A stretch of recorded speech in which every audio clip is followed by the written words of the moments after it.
Hey, Kent here again from Apprentice Recruit and Select People, and just giving you a short video just to give you a bit more of an insight into why it is that we do what we do. And this was brought up this morning when I was talking to a training company that we have a relationship with and we do a lot of business with, and they were like, why do you entertain this space? Why is it that you've chosen to go down the path of apprentices? And because there's a lot of other areas that we can be recruiting in, and it pays a lot better than what the fees that we get paid for as far as apprentices are concerned. And I was like, well, it's not about the money. At the end of the day, it's about changing lives. It's about giving people an opportunity to launch their careers in their chosen field. So, and in doing so, or the process that we put them through, I suppose, and we put companies through, is a better onboarding process so that there's more likelihood of being a success come out of it. So the current statistics based around apprenticeships here in Australia are 50% of apprentices don't actually complete. So most of those aren't after the first 12 months. That's the real breaking point. But those statistics are based on people who actually sign into their apprenticeship, let alone those where they're interviewed, or loosely use the term interviewed, by a company, and then they're told to rock up on site the next day. Yeah, right, well, let's start you, and they don't bother showing up, or they last half a day, or they last a week, or however long they last, and they're never actually indentured into their apprenticeship anyway. So the statistics, I believe, are way higher than 50%, because, as I say, it's only taken from those that are actually registered. So what we're about is to try and make that whole process a lot smoother, a lot more professional in how it's set up in the first place, and therefore increase the outcomes at the end of it.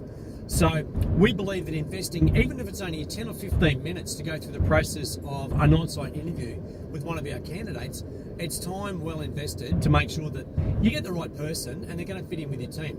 Now, that's whether it be apprentices or whether it be with tradies as well, because our experience in the trading space, same deal. If you turn around and say, all right, let's give Bill the builder to start tomorrow, let's see him on site at 7 a.m. You haven't spoken to him, you haven't eyeballed him, and he just rocks up on site, I will 100% guarantee that it'll fail. 100% guarantee. So with our clients, whether they want to or not, part of our conditions of our recruitment, I suppose, is they'll meet them first. And we probably cost ourselves money in that process of them not wanting to do that, or not choosing to do that. But from our point of view, and again, in our experience, we've got a lot of experience in this space, is that if they don't, it won't work. So then our agenda, once we've actually got the person out on site and they've been interviewed and they've been offered, is let's get them indentured into their apprenticeship as quick as we can. Because statistics prove that if you can get an apprentice engaged straight away, get them into a contract, get them into training, then the likelihood of them sticking in that apprenticeship is much higher than the ones that have just been promised forever and a day that yes, they'll be given an apprenticeship, they're put on casual, yeah, let's put you on 3 months trial, see how it goes, and then it never eventuates. And then everyone just gets disillusioned, no one buys into the whole process, and again, the system falls over and it fails. So again, our agenda, let's get them in, signing in straight away, get the training company engaged, get the apprenticeship company engaged, and let's get the process going.